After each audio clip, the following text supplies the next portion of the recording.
Yeah, the tax that has been referred to, my understanding is that that tax, if not utilized for something like a streetcar or something of that nature, it automatically goes to roads. I'm not sure if I'm correct on that, but I believe that that's what happens with that money.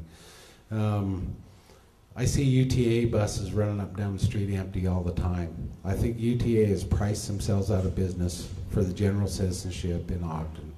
And we need to do something to reduce that cost, not add cost to our citizens. Ms. Wicks? Thank you.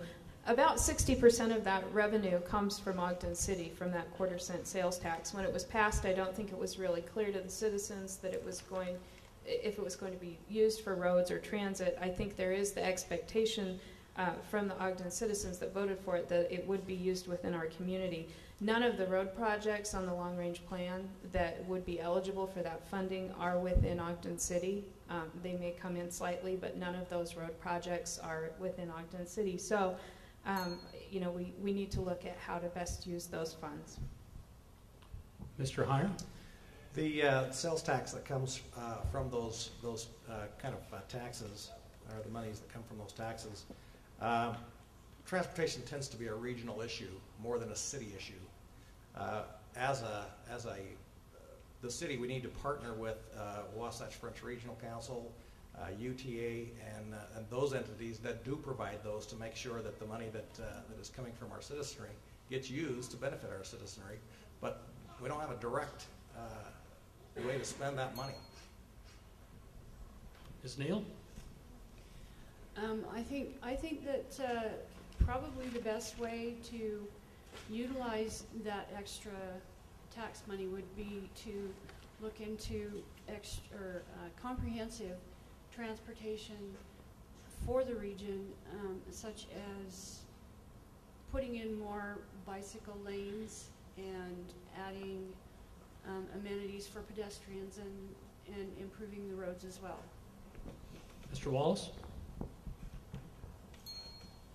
If I'm paying a special tax, I'd like to see what it's actually going for. I'd like to see roads and sidewalks taken care of first, and if there's anything left, fix some parks for the kids. Okay. New question.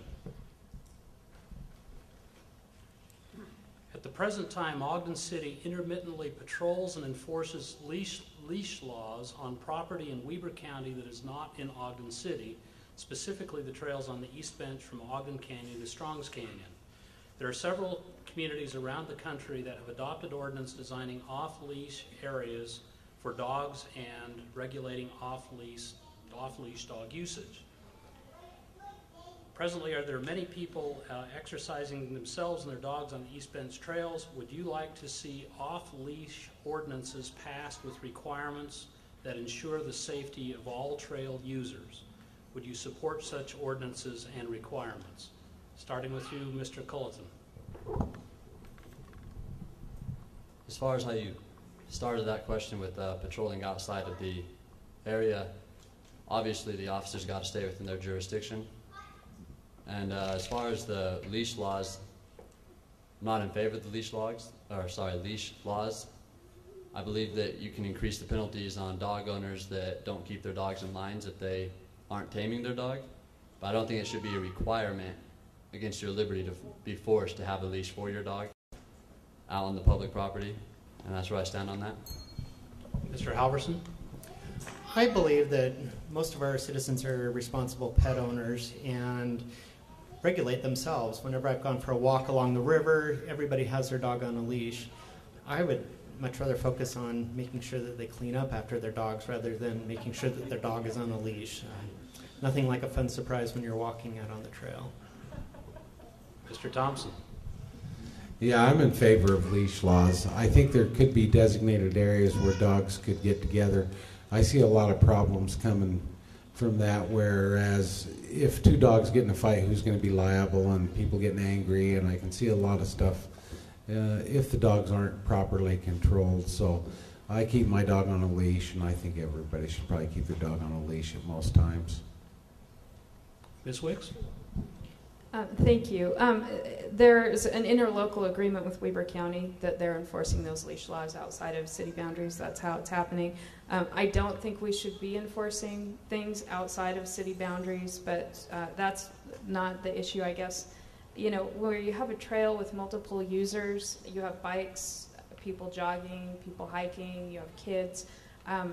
I think that is somewhat problematic, maybe looking at some designated areas, but you'd have to really make sure that it would protect all those users. Mr. Heyer? I don't really understand the mentality of a dog. And so I'm not qualified to really tell how an area where there are not any leash laws, how that works. I would certainly be open to seeing how other communities that do have that kind of an ordinance address the issue before we legislate on such a thing. I think that there are some places that could happen. I'm not sure it's on a trail where you have people with bikes and people with different modes of transportation. That excites dogs, and I don't think it would work in those areas. Ms. Neal? Yes, I agree with what one of the other candidates said, designated areas to let dogs run free. And then there are special rules that they follow, like South Ogden has a dog park. But you have to clean up after your dog, and if they fight, they can't come in without a leash. But on the trails, when you're out and about, you don't know what you're going to run into. With your dog, you don't know what your dog's going to run into.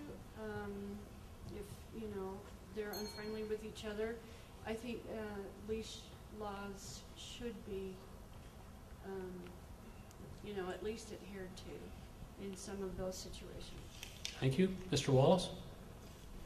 I believe there's a time and a place to take your dog off a leash in public, and running around trails where there could be many other people. I don't trust a dog I don't know. I don't want that dog to be off of a leash and have the ability to get to one of my kids. But if there was no one around, no one in sight, I don't see a reason why the dog shouldn't run free until other people start coming around, and it's time to be safe and put the dog on a leash. Thank you. Mr. White? I agree with Mr. Colleton. It's the jurisdiction part that kind of sticks in my mind.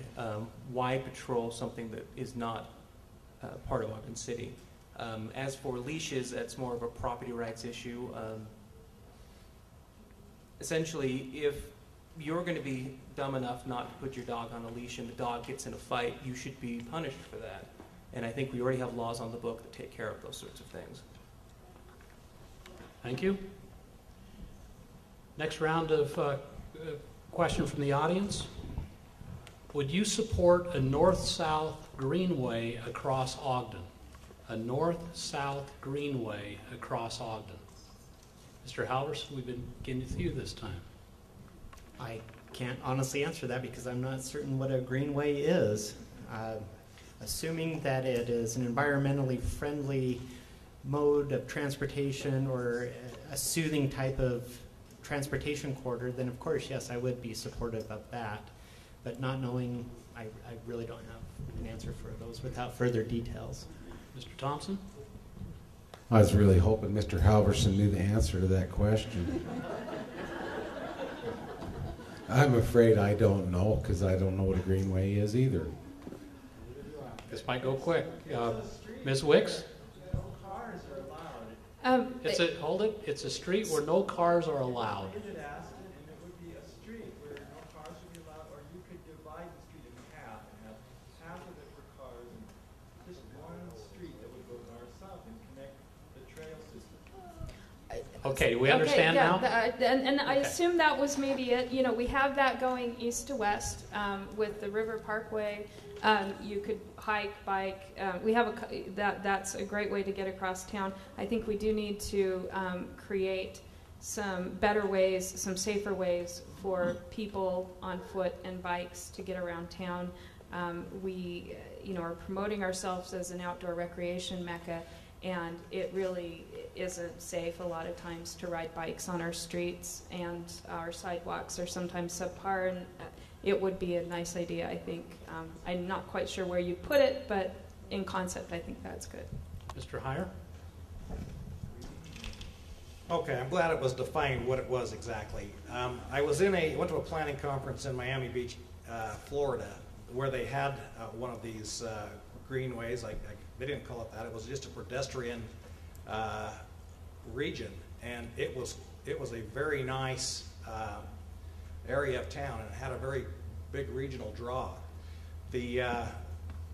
I think Ogden, as we looked at it as a planning commission, we've looked at that already, and from the river project along Kiesel down over to 25th and down through there, that's designed eventually to end up being that way. Thank you. Ms. Neal? Yes, I think having a north-south greenway, as was worded in the question, is a good idea. Actually, somebody on Facebook presented that question to me, and asked, where would you put it? And it would be probably centrally located with easy access to a lot of the downtown businesses for pedestrians and bikes, where you would park at a certain place and then, walk around to whichever you wanted to do for a nice evening out. Mr. Wallace? I guess in theory it's great, but you're going to raise taxes to do it, going to go deeper in debt. And I still like to see a lot of things fixed before new projects are started. And Mr. White? I live on a north-south road, and I'm sure hoping that's not the one they're choosing to pick here, because I kind of like being able to turn into my driveway. But we already have a north-south path. It's called Washington Boulevard, and it's got sidewalks on both sides.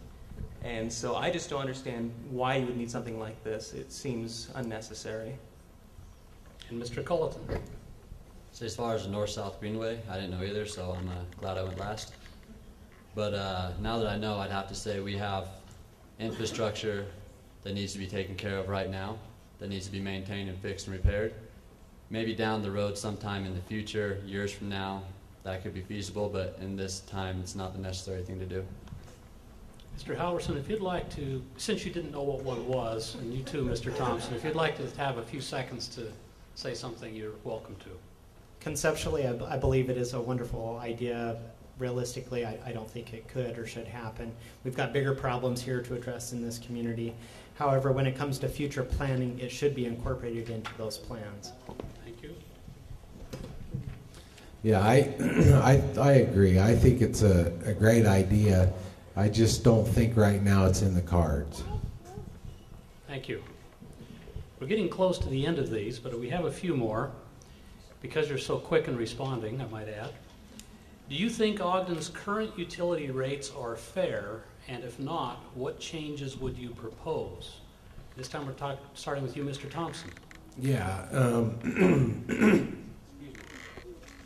I think the water bill is burdensome on the population of Ogden. I don't think it's appropriate for the city to have an ordinance that says you have to have a green lawn, then charge you for water, and then raise the bill to where you can't afford to pay it. And that's basically what they've done. And I find that to be totally inappropriate. Ms. Wicks? I think we do have an issue with our utility rate structure. It's hard to understand. I don't think it's necessarily fair. I don't think there's any incentive for conservation in some situations. And I think it is something we need to look at. Our sewer rates as well. Your sewer rate should be tied to the amount of water you use, not just a flat rate, I think. And that's something else we need to look at. Thank you. Mr. Heyer? Utility rates are kind of a market-driven issue, I think. As I've taken Boy Scout groups to the water treatment plant and asked them what the cost per gallon to treat the water is, those good folks up there pretty well admitted that it is pennies on the dollar, very few pennies on the dollar to treat that water versus what it's billed out at. Our ordinance for requiring a green lawn, requiring a recycled garbage can, they really ought to be looked at to make sure that we are fair with our citizens based on what other communities are doing and what the ability people have to pay. Ms. Neal? Yes, without further research,